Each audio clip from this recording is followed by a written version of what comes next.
نحمدہ ونصلی علی رسولہ الکریم اما بعد۔ انسان کو فطری خوبیوں سے مالا مال کیا گیا ہے، اسے امتیازی خصوصیات سے نواز کر باقی مخلوقات پر فضیلت دی گئی ہے۔ انہی فطری خوبیوں میں سے ایک خوبی شرم اور حیا کی خوبی ہے۔ اس کی فطرت میں یہ بات رکھ دی ہے کہ وہ حیا اختیار کرے۔ دوسری جانب دین فطرت میں اس حوالے سے تعلیمات دی گئی ہیں، تو گویا حیا اس کی فطرت کا بھی تقاضا ہے اور شریعت کا حکم بھی ہے۔ اس کی اہمیت، اس کی فضیلت، اس کے ثمرات اور نتائج قرآن اور حدیث میں بیان ہوئے ہیں۔ شرم اور حیا کی ضد بے حیائی اور فحاشی ہے۔ بے حیائی اور فحاشی کے نتائج، اثرات، اس کو بھی قرآن اور حدیث میں بیان کیا گیا اور اس کی ممانعت کی گئی ہے۔ حیا کا لغوی مفہوم یہ ہے کہ انسانی نفس اور انسانی ضمیر بری چیزوں سے دل میں کراہیت محسوس کرے اور اسی بنا پر اسے کلی طور پر چھوڑ دے اور اس سے دور رہے۔ حیا کا ایک مفہوم اس طرح بھی بیان ہوا ہے کہ حیا اس کیفیت کا نام ہے جو کسی انسان پر عیب برائی کے خوف اور ندامت کے وقت طاری ہو۔ یہ تو اس کا لغوی مفہوم ہے، جبکہ شرعی مفہوم اس طرح بیان ہوا ہے کہ ایک سچا مومن اللہ تعالیٰ کا خوف کرتے ہوئے زبان پر گندی بات نہ لائے، دل میں ہر حرام چیز سے نفرت کرے اور اپنی نظروں کو پاکیزہ رکھے، اللہ تعالیٰ سے تنہائی میں شرم کرے اور عوام کے درمیان ہر برائی سے بچنے کی کوشش کرے۔ یہ اس کا شرعی مفہوم ہے جو بیان ہوا ہے۔ حیا کی دو قسمیں ہیں، ایک ہے حیا نفسانی۔ حیا نفسانی یہ ہے کہ انسان بے ستر نہ ہو، برہنہ لباس نہ ہو۔ یہ صفت اور کیفیت تقریباً ہر انسان میں کسی نہ کسی درجے میں موجود ہے۔ دوسری قسم ہے حیا ایمانی، یعنی مومن بندہ اللہ کی خوف سے گناہ سے رک جائے اور اس حیا ایمانی کا کامل درجہ یہ ہے کہ انسان ان مقامات سے بھی دور رہے جہاں منع کیا گیا ہے جانے سے، اور اس جگہ غیر حاضر نہ ہو جہاں حاضر ہونے کا حکم دیا گیا۔ مطلب اس کا یہ ہوا کہ نیکی پر وہ پابند ہو، اس کی زبان شکر کے الفاظ سے تر رہے اور گناہ اور معصیت کے تمام کاموں سے وہ بچتا رہے۔ حیا ایمانی کی وضاحت ایک حدیث میں اس طرح بیان کی گئی ہے کہ آپ صلی اللہ علیہ وسلم نے فرمایا، تم اپنے سر اور دماغ کے افکار کی حفاظت کرو۔ مطلب یہ ہے کہ تمہارے دماغ میں، سوچ میں گندی باتیں نہ ہو، گندے خیالات نہ ہو، اور خلاف شریعت باتیں جو ہے وہ تمہارے دماغ میں سرایت نہ کریں۔ اور فرمایا، اور تم اپنے پیٹ اور جو اس کے اندر ہے اس کی حفاظت کرو۔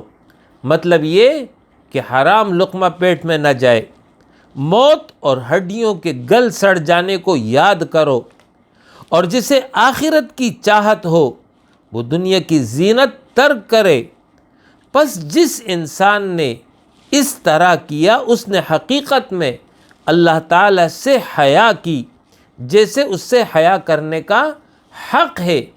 یہ ہے وہ شرعی ایمان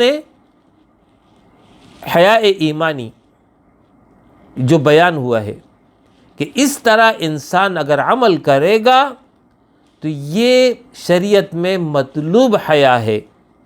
احادیث میں حیا کی اہمیت، اس کی فضیلت اور اس سے متعلق جو احکامات ہیں اس کا خلاصہ بیان کرتا ہوں۔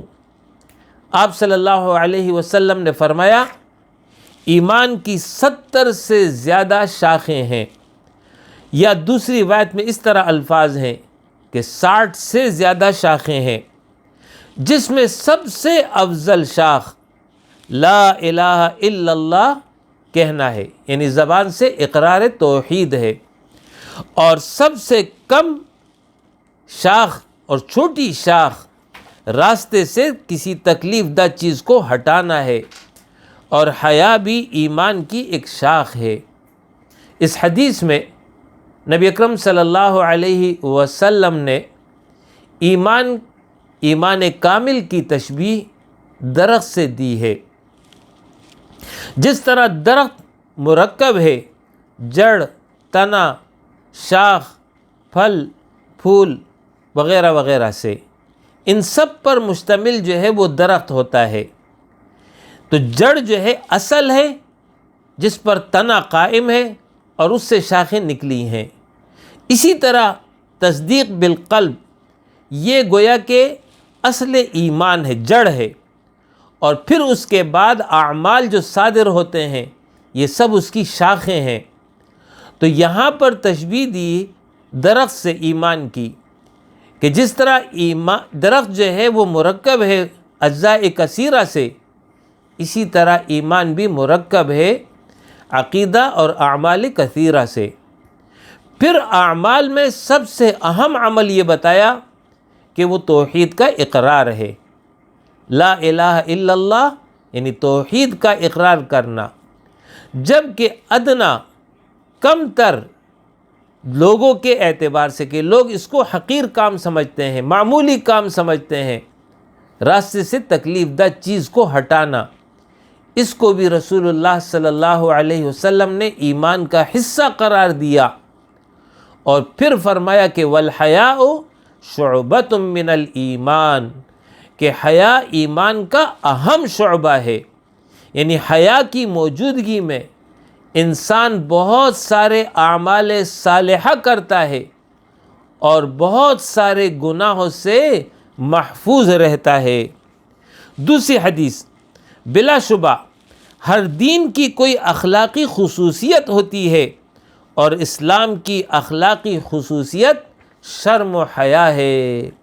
آپ صلی اللہ علیہ وسلم نے فرمایا حیا ایمان کا حصہ ہے، اور ایمان جنت میں لے جانے والی خصوصیت ہے، جبکہ بے شرمی اور بے حیائی سنگ دلی اور برائی کا حصہ ہے، اور سنگ دلی اور بے مروتی دوزخ میں لے جانے والی خصوصیت ہے۔ عبداللہ ابن عمر بیان کرتے ہیں کہ نبی صلی اللہ علیہ وسلم کا گزر ہوا ایک انصاری صحابی کے پاس سے، وہ اپنے بھائی کو سمجھا رہا تھا کہ تم اتنی شرم کیوں کرتے ہو؟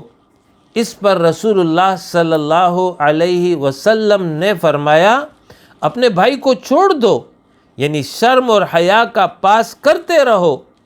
کیوں؟ وجہ بیان فرمائی کہ شرم اور حیا ایمان میں داخل ہے۔ آپ صلی اللہ علیہ وسلم نے فرمایا حیا اور ایمان لازم اور ملزوم جڑواں ساتھی ہیں، جب ان دو میں سے ایک چیز اٹھا لی جائے تو دوسری چیز خود بخود اس کے ساتھ اٹھا لی جاتی ہے۔ مطلب حدیث کا یہ ہے کہ جہاں حیا ہوگا وہاں ایمان ہوگا، اور جو واقعی مومن ہے وہ واقعی حیادار بھی ہوگا، اور جو شخص حیا ترک کر دیتا ہے تو اس سے ایمان بھی بتدریج رخصت ہوتا چلا جاتا ہے، اور ایمان کامل کے بجائے ایمان ناقص اس کے پاس رہ جاتا ہے۔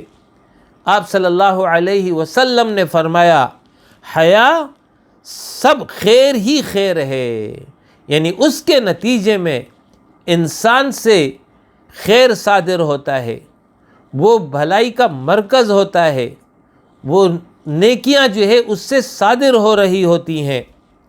شرم و حیا کا انسانی عمل سے تعلق ہے، اور اس بات کو اس حدیث میں بیان کیا گیا کہ شرم اور حیا باطنی نور ہے جس کا اثر اس کے اعمال پر ہوتا ہے۔ جب باطنی طور پر یہ نور ختم ہو جاتا ہے تو انسان سے ہر قسم کے عمل فحش کی توقع کی جا سکتی ہے۔ یعنی اگر حیا ہے تو نیک عمل ہوگا، اور جہاں حیا ختم ہو گئی تو نتیجہ یہ ہے کہ انسان سے جو ہے بے حیائی کے کام صادر ہونا جو ہے اس کی توقع ممکن ہے۔ شرم اور حیا کا تصور یہ روز اول سے ہے۔ ہر نبی نے شرم اور حیا کی تعلیم دی ہے۔ آپ صلی اللہ علیہ وسلم نے فرمایا پچھلے پیغمبروں کی تعلیمات سے لوگوں نے یقیناً یہ بات بھی حاصل کر لی کہ جب تم شرم ہی نہ محسوس کرو تو پھر جو چاہو کرو، یعنی بے حیا شخص سے ہر فحش عمل پھر ممکن ہے۔ حیا کا تقاضا یہ ہے کہ انسان اپنے سطر کے مقامات کو ڈھانپ کر رکھے، اور اس کی تاکید اتنی کی گئی ہے کہ تنہائی کی حالت میں بھی بے ستر نہ ہو۔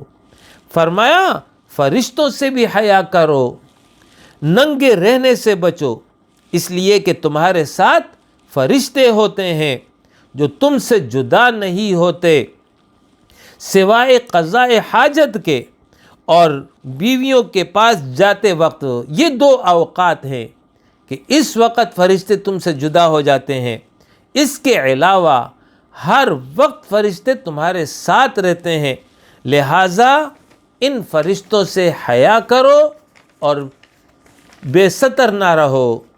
ایک صحابی نے عرض کی کہ اگر کوئی شخص اکیلا ہو تنہائی میں تو کیا وہ جو ہے عریہ بے لباس رہ سکتا ہے؟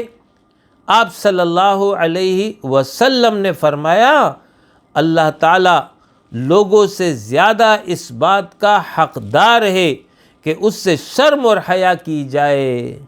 مطلب حدیث کا یہ ہے کہ تنہائی میں تم جہاں اکیلے ہو وہاں اور کوئی نہیں ہے، اللہ تو موجود ہے، اللہ تو دیکھ رہا ہے، لہٰذا اس وقت بھی بے لباس نہیں رہو گے۔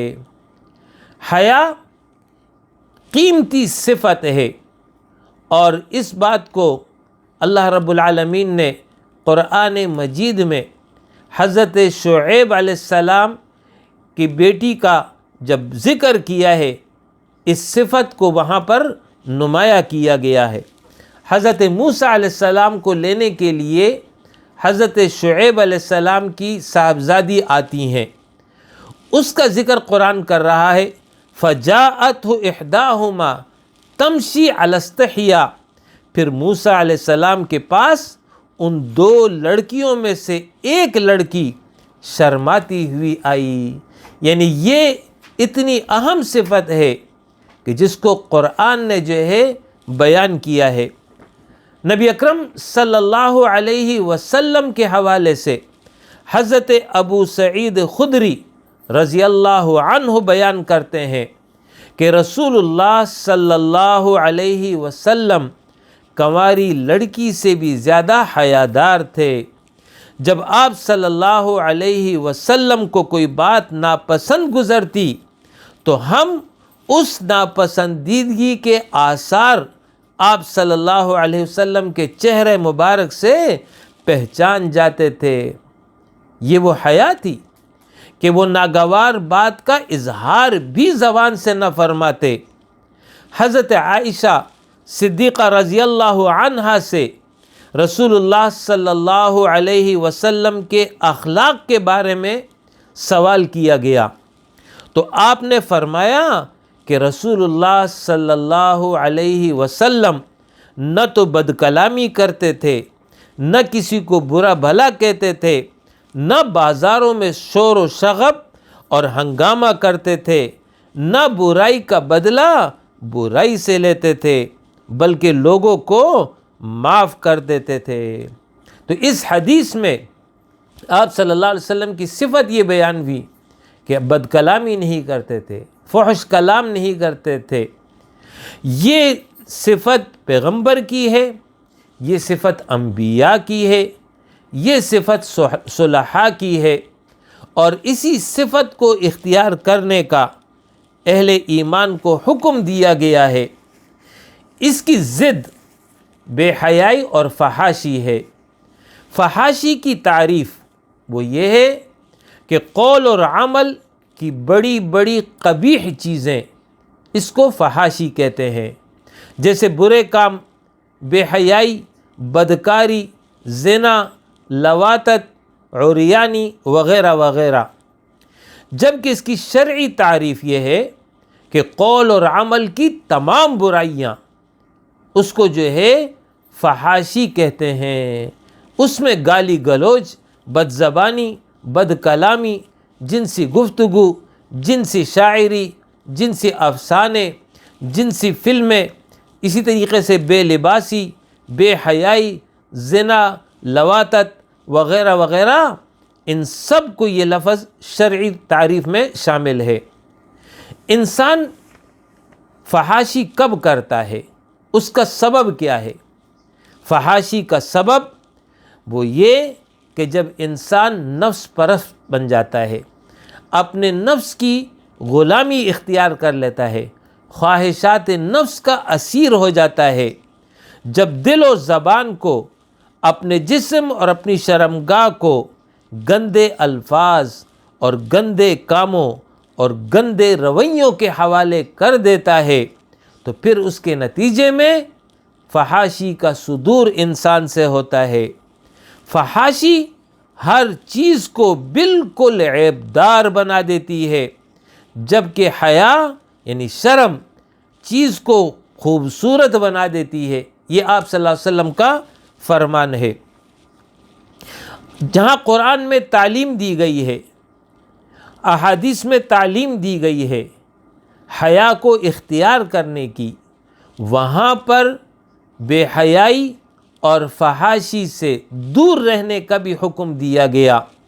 قرآن مجید میں ارشاد ہے، زنا کے قریب نہ پٹکو، وہ بہت برا فعل ہے اور برا ہی راستہ ہے۔ آپ صلی اللہ علیہ وسلم نے فرمایا، جو خاتون خوشبو لگا کر باہر نکلتی ہے وہ فحاشی پھیلانے والی ایسی اور ایسی ہے، یعنی زانیہ ہے۔ جب کوئی عورت خوشبو لگا کر کسی مجلس سے گزرتی ہے تو فرمایا کہ وہ ایسی اور ایسی یعنی زانیہ ہے۔ قرآن مجید میں اللہ رب العالمین نے مردوں کو یہ حکم دیا کہ وہ عورتوں سے چھپی آشنائی نہ کرے، یعنی چھپی یارانہ نہ کرے، اور اسی طریقے سے عورتوں کو یہ حکم دیا کہ وہ مردوں سے جو ہے چھپی آشنائی، چھپی دوستی، چھپی یارانی نہ کرے، ولا متخذی اخدان، یعنی جس کی جدید شکل جو ہے وہ بوائے فرینڈ اور گرل فرینڈ ہے۔ شریعت نے اس کی سختی سے ممانعت کی ہے۔ اسی طریقے سے ارشاد ہے، اللہ تعالیٰ فاحش اور تحقیر اور تذلیل کرنے والے سے نفرت کرتا ہے۔ آپ صلی اللہ علیہ وسلم نے فرمایا، لوگوں میں سب سے برا آدمی وہ ہے جس کی فحش کلامی کے خوف سے لوگ ملنا اور جلنا اس سے چھوڑ دیں۔ قرآن مجید میں اللہ رب العالمین نے ارشاد فرمایا کہ وَلَا تَقْرَبُوا الْفَوَاحِشَ مَا ظَهَرَ مِنْهَا وَمَا بَطَنَ، اور بے شرمی کے باتوں کے قریب بھی نہ جاؤ، خواہ وہ کھلی ہوں یا چھپی ہوئی ہو، دونوں حالتوں میں یہ حکم ہے کہ اس کے قریب نہیں جاؤ گے۔ کھلی اور ظاہری فحاشی سے مراد زبان، جسم اور دیگر اعضاء کی وہ تمام برائیاں، اس کو یہ لفظ شامل ہے۔ مثلا بے پردگی، نیکر اور چڈی میں گھومنا پھرنا، اپنے رانوں کو نمایاں کرنا، بازاروں میں گالم گلوچ کرنا، عورت کا خوشبو اور میک اپ کے ساتھ بے پردگی کی حالت میں نکلنا، یہ سب کا سب کھلی فحاشی ہے۔ جبکہ ما بطنا، چھپی ہوئی فحاشی، اس سے کیا مراد ہے؟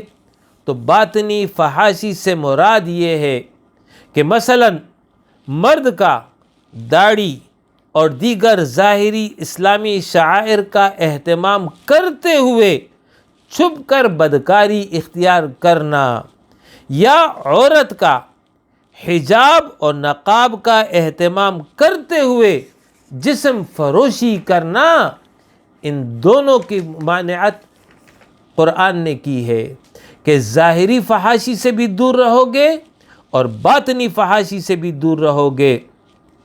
اللہ رب العالمین نے قرآن مجید میں 3 باتوں کا حکم دیا اور 3 باتوں سے منع کیا۔ اس آیت میں ارشاد فرمایا، ان اللہ یأمر بالعدل والاحسان وایتاء ذی القربى، اللہ تمہیں حکم دے رہا ہے عدل کا، احسان کا اور قریب رشتہ داروں کو دینے کا، وینہی عن الفحشاء والمنکر والبغی، اور منع کرتا ہے، روکتا ہے فحش کاموں سے، گناہ کے کاموں سے اور ظلم اور زیادتی کے کاموں سے۔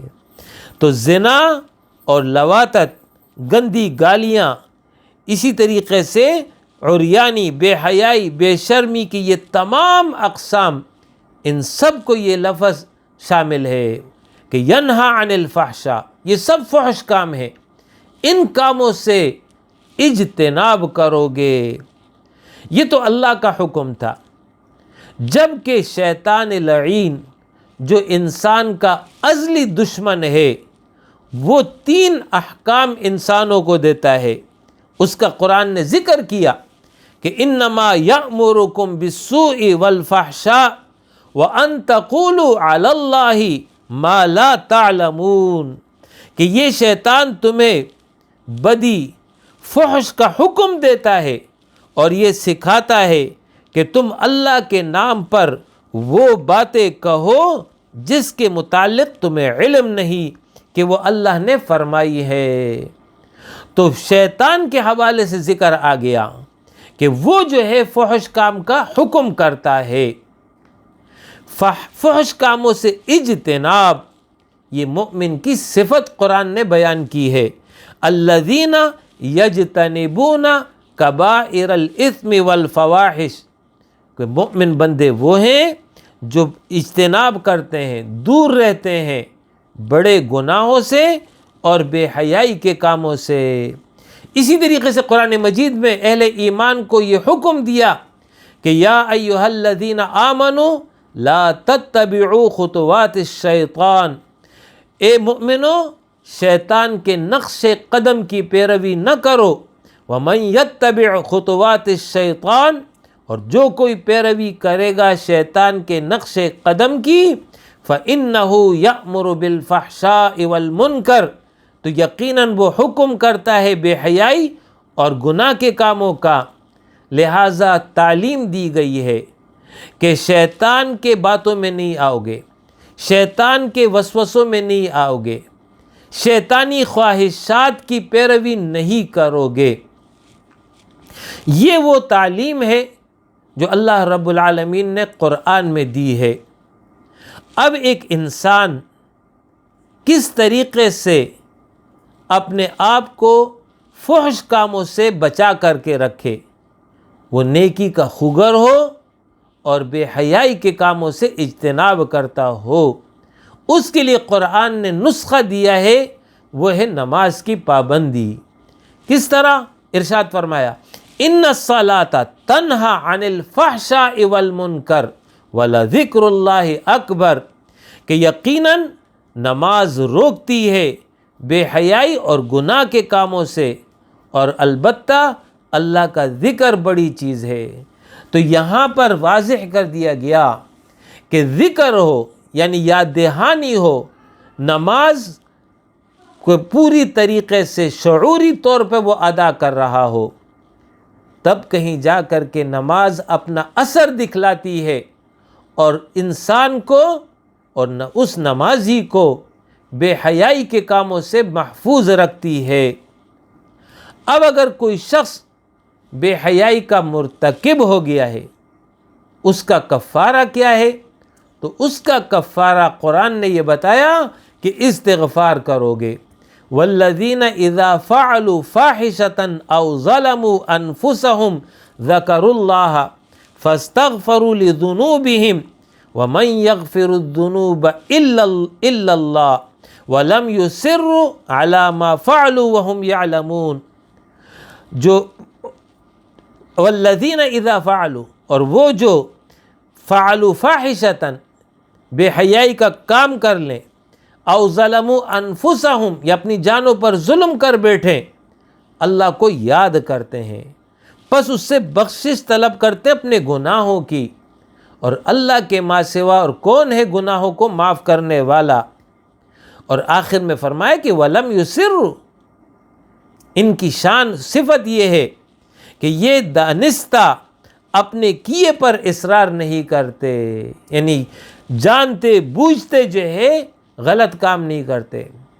انسان ہونے کے ناطے، بشری تقاضوں کے ناطے، شیطان کے بہکاوے میں آ کر کے کوئی غلط کام ان سے ہو گیا تو فوراً استغفار کرتے ہیں۔ لہٰذا تعلیم یہ دی گئی ہے کہ اول جو ہے فحش کاموں سے دور رہو گے، لیکن اگر یہ کام تم سے سرزد ہو گیا تو پھر اس کا علاج بتا دیا کہ فوراً توبہ اور استغفار کرو گے۔ اس کے نتیجے میں جو ہے تم جو ہے اس گناہ سے پاک کر دیے جاؤ گے۔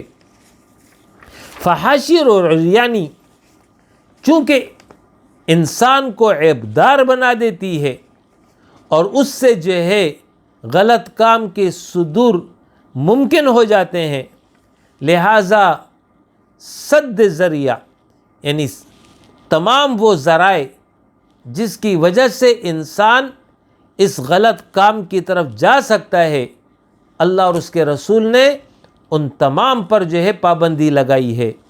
فرمایا کوئی مرد کسی عورت کے ساتھ ہرگز تنہائی نہ اختیار کرے، یعنی خدشہ اس بات کا کہ شیطان جو ہے اس سے کوئی غلط کام کروا بیٹھے، اور کوئی عورت اس وقت تک ایک دن اور رات کا سفر نہ اختیار کرے جب تک اس کے ساتھ کوئی محرم نہ ہو۔ بغیر محرم کے طویل سفر کرنا شریعت میں منع ہے، ورنہ جو ہے وہ کسی فتنے میں مبتلا ہو سکتی ہے۔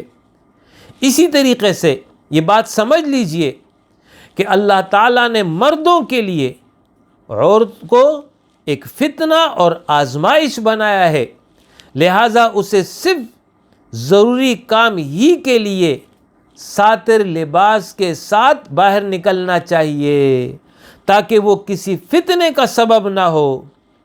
فرمایا عورت پوری کی پوری سطر ہے، پورے کی پوری سطر کی حالت میں رہے، جب وہ نکلتی ہے تو اسے شیطان اچھا اور حسین اور جمیل کر کے دکھاتا ہے۔ لہٰذا تعلیم دی گئی ہے کہ عورت گھر میں رہے، باہر نہ نکلے، اس کا اصل مقام گھر ہے، لیکن اگر وہ گھر سے باہر نکلتی ہے تو پھر لازم ہے کہ وہ مکمل پردے کے حالت میں ہو، اس کا چہرہ بھی چھپا ہوا ہو، اس کا پورا جسم بھی ڈھکا ہوا ہو، ورنہ اگر عورت بے پردگی کی حالت میں باہر نکلے گی تو پھر اس کے نتیجے میں مردوں کے لیے وہ فتنہ بن سکتی ہے۔ شرم اور حیا چونکہ یہ فطری صفت ہے اور یہ مرد کے مقابلے میں عورت میں اللہ رب العالمین نے زیادہ رکھی ہے۔ یہی وجہ ہے کہ کنواری لڑکی سے نکاح کے وقت ایجاب کے لیے صرف اس کی خاموشی کو جو ہے کافی سمجھا گیا ہے۔ یعنی وہ اس سے جب پوچھا جائے کہ تمہارا نکاح فلاں لڑکے سے فلاں مرد سے ہم کر رہے ہیں، تو پھر اس کا جواب اتنا ہی کافی ہے کہ وہ خاموش رہ جائے، اس شرم اور حیا کی وجہ سے جو اللہ رب العالمین نے رکھی ہے۔ جبکہ شوہر دیدہ خاتون جس نے پہلے شوہر کے ساتھ زندگی گزار لی لیکن شوہر مر گیا، بیوہ خاتون ہے، یا اس کو طلاق ہو گئی ہے، یا اس نے خلا لے لی ہے اور اب دوبارہ نکاح ہو رہا ہے، تو یہ تو شوہر دیدہ عورت ہے، تو لہٰذا ایسی عورت کے لیے زبان سے اظہار کو لازم سمجھا گیا ہے۔ اسی سے آپ اندازہ لگا لیجئے کہ شرم اور حیا کا کتنا پاس شریعت نے رکھا ہے، اور اس کے بالمقابل فحاشی اور عریانی، اس سے بچنے کی کتنی تاکیدات قرآن اور حدیث میں بیان ہوئی ہیں۔ مسلم معاشرے کے اندر ایسے لوگ جو فحش کاموں کو پھیلاتے ہیں، فحش باتوں کو پھیلاتے ہیں، ان کے بارے میں سورہ النور میں یہ وعید سنائی گئی ہے کہ ان الذین یحبون ان تشیع الفاحشۃ ان الذین یحبون ان تشیع الفاحشۃ فی الذین آمنوا لہم عذاب علیم فی الدنیا والآخرہ واللہ یعلم وانتم لا تعلمون۔ یقیناً جو لوگ یہ چاہتے ہیں کہ بے حیائی کا چرچا ہو مسلمانوں میں، مسلم معاشرے میں، فرمایا ان کے لیے دردناک عذاب ہے، دنیا میں بھی اور آخرت میں بھی، اور اللہ جانتا ہے اور تم اس بات کو نہیں جانتے ہو۔ تو اس آیت میں اللہ رب العالمین نے وعید سنائی ہے کہ جو مسلم معاشرے کے اندر بے حیائی کو پھیلاتے ہیں، بے حیائی کا تذکرہ عام کرتے ہیں، اس کی مختلف شکلیں آج کے اس جدید دور میں نمایاں ہوتی چلی جا رہی ہیں، چاہے وہ میڈیا کے ذریعے ہو، میڈیا چاہے سوشل میڈیا ہو یا جو ہے الیکٹرانک میڈیا ہو۔ اسی طریقے سے جو اخبارات ہیں، رسائل ہیں، جرائد ہیں، ان تمام ذرائع سے بے پردگی، بے حیائی کی جتنی بھی یہ قسمیں ہیں، ان سب کے لیے یہ قرآن کی یہ وعید ہے۔ اسی طریقے سے غیروں کے تہوار کو منانا اور اس میں جو بے حیائی ہے، اس بے حیائی کو اختیار کرنا، یہ جو ہے اس وعید کے زمرے میں جو ہے آنے کے مترادف ہے۔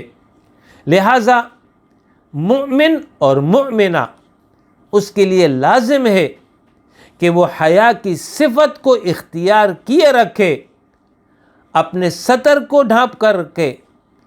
مرد ہیں تو مرد کے لیے ناف سے لے کر گھٹنے تک اس کو بہرحال چھپانا فرض ہے، جبکہ عورت ہے تو عورت کے لیے چہرہ اور پورا جسم یہ جو ہے غیر محرم سے چھپانا لازم ہے۔ البتہ جو محرم مرد حضرات ہیں، یعنی اس کے باپ ہے یا بھائی ہے یا بھانجا اور بھتیجا ہے یا چچا اور ماموں ہے، تو پھر ان کے سامنے ایک خاتون اس طرح تو آ سکتی ہے کہ اس کا چہرہ تو کھلا ہوا ہو لیکن باقی پورا جسم ڈھکا ہوا ہوگا۔ صرف میاں اور بیوی، ان کے درمیان نہ حجاب ہے اور نہ ستر ہے۔ البتہ اس میں بھی یہ تعلیم دی گئی ہے کہ ستر کو کم سے کم جو ہے وہ دیکھو، یعنی بلا وجہ جو ہے ایک دوسرے کے سطر کو نہیں دیکھنا چاہیے، شرمگاہ کو نہیں دیکھنا چاہیے، میاں بیوی کے لیے حکم۔ لیکن غیر محرم مرد سے عورت کے لیے یہ حکم ہے کہ وہ اپنے پورے جسم کو چہرے سمیت ڈھانپ کر کے رکھے۔ تو یہ ہے وہ تعلیم جس پر عمل کر کے ہم اللہ کی رضا حاصل کر سکتے ہیں، ہم جنت حاصل کر سکتے ہیں۔ اسی لیے جو ہے اللہ رب العالمین نے ہمیں یہ تعلیم دی ہے کہ ہم ایک پاکیزہ زندگی گزار سکیں، اور اس پاکیزہ زندگی کے نتیجے میں ہماری دنیا بھی اچھی ہو اور ہماری آخرت بھی اچھی ہو۔ لہٰذا آخر میں ایک بار پھر میں نصیحت کروں گا خصوصاً نوجوان بچوں اور بچیوں سے کہ غیروں کی نقالی سے بچو، شیطان کے راہوں پر چلنے سے پرہیز کرو، اور شیطان کے حواری یہ جو مختلف سلوگن اور مختلف تہواروں کے نام پر یہ جو فحاشی پھیلانا چاہتے ہیں اور جو بے حیائی عام کرنا چاہتے ہیں، ان سے اپنے آپ کو دور رکھو، اور جو خواہش نفسانی ہے اس کا علاج رسول اللہ صلی اللہ علیہ وسلم نے بتا دیا ہے کہ نوجوان ہو تو نکاح کرو، اپنا گھر آباد کرو، یہ ہے وہ شرعی طریقہ۔ اور اگر نکاح کی استطاعت نہیں رکھتے ہو، یعنی خرچ نہیں اٹھا سکتے ہو، تو پھر تم پر لازم ہے کہ روزہ رکھو۔ یہ روزہ تمہاری خواہش نفسانی کو کنٹرول کرے گا۔ تو یہ حکم جو ہے جہاں نوجوان لڑکوں کو ہے وہاں نوجوان لڑکیوں کو بھی ہے۔